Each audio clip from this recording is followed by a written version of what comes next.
एक बार की बात है कि बनगिरी के घने जंगल में एक उन्मत्त हाथी ने भारी उत्पात मचा रखा था। वह अपनी ताकत के नशे में चूर होने के कारण किसी को कुछ नहीं समझता था। बनगिरी में ही एक पेड़ पर एक चिड़िया व चिड़े का छोटा सा सुखी संसार था। चिड़िया अंडों पर बैठी नन्हे नन्हे दो प्यारे बच्चों के निकलने के सुनहरे सपने देखती रहती। एक दिन क्रूर हाथी गरजता चिंघाड़ता पेड़ों को तोड़ता मरोड़ता उसी ओर आया। देखते ही देखते उसने चिड़िया के घोंसले वाला पेड़ भी तोड़ डाला। घोंसला नीचे आ गिरा, अंडे टूट गए और ऊपर से हाथी का पैर उस पर पड़ा। 3 चिड़िया और चिड़ा चीखने चिल्लाने के सिवा और कुछ न कर सके। हाथी के जाने के बाद चिड़िया छाती पीट पीट कर रोने लगी। तभी वहां कटफोड़वी आई। वह चिड़िया की अच्छी मित्र थी। कटफोड़वी ने उनके रोने का कारण पूछा तो चिड़िया ने अपनी सारी कहानी कह डाली। कटफोड़वी 4 बोली, इस प्रकार गम में डूबे रहने से कुछ नहीं होगा। उस हाथी को सबक सिखाने के लिए हमें कुछ करना होगा। चिड़िया ने निराशा दिखाई, हमें छोटे मोटे जीव उस बलशाली हाथी से कैसे टक्कर ले सकते हैं। कटफोड़वी ने समझाया, 1 और 1 मिलकर 11 5 बनते हैं। हम अपनी शक्तियां जोड़ेंगे। कैसे? चिड़िया ने पूछा। मेरा एक मित्र वियक नामक भंवरा है, हमें उससे सलाह लेना चाहिए।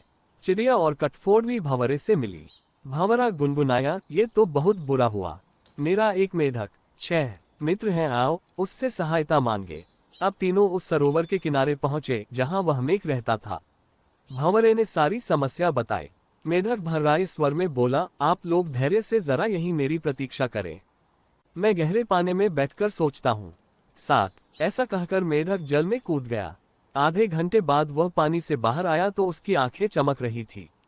वह बोला, दोस्तों, उस हत्यारे हाथी को नष्ट करने की मेरे दिमाग में एक बड़ी अच्छी योजना आई है। उसमें सभी का योगदान होगा। 8 मेढक ने जैसे ही अपनी योजना बताई, सब खुशी से उछल पड़े। योजना सचमुच ही अद्भुत थी। मेढक ने दोबारा बारी बारी सबको अपना अपना रोल समझाया। कुछ ही दूर वह उन्मत्त हाथी तोड़फोड़ मचाकर व पेट भरकर कोम्पलों वाली शाखाएं खाकर मस्ती में खड़ा झूम रहा। 9 था। पहला काम भंवरे का था। वह हाथी के कानों के पास जाकर मधुर राग गुंजाने लगा। राग सुनकर हाथी मस्त होकर आंखें बंद करके झूमने लगा। तभी कटफोड़वी ने अपना काम कर दिखाया। वह आई और अपनी सुई जैसी नुकीली चोंच से उसने तेजी से हाथी की दोनों आंखें बींध डाली। हाथी की आंखें फूट गईं। वह 10 तड़पता हुआ अंधा होकर इधर उधर भागने लगा। जैसे जैसे समय बीतता जा रहा था, हाथी का क्रोध बढ़ता जा रहा था। आंखों से नजर न आने के कारण ठोकरों और टक्करों से शरीर जख्मी होता जा रहा था। जख्म उसे और चिल्लाने पर मजबूर कर रहे थे।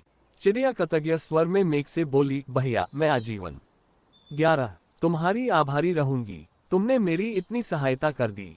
मेघ ने कहा, आभार मानने की जरूरत नहीं, मित्र ही मित्रों के काम आते हैं। एक तो आंखों में जलन और ऊपर से चिल्लाते चिंघाड़ते हाथी का गला सूख गया। उसे तेज प्यास लगने लगी। अब 12 उसे एक ही चीज की तलाश थी, पानी। मेघ ने अपने बहुत से बंधु बांधवों को इकट्ठा किया और उन्हें ले जाकर दूर बहुत बड़े गड्ढे के किनारे बैठकर टर्राने के लिए कहा।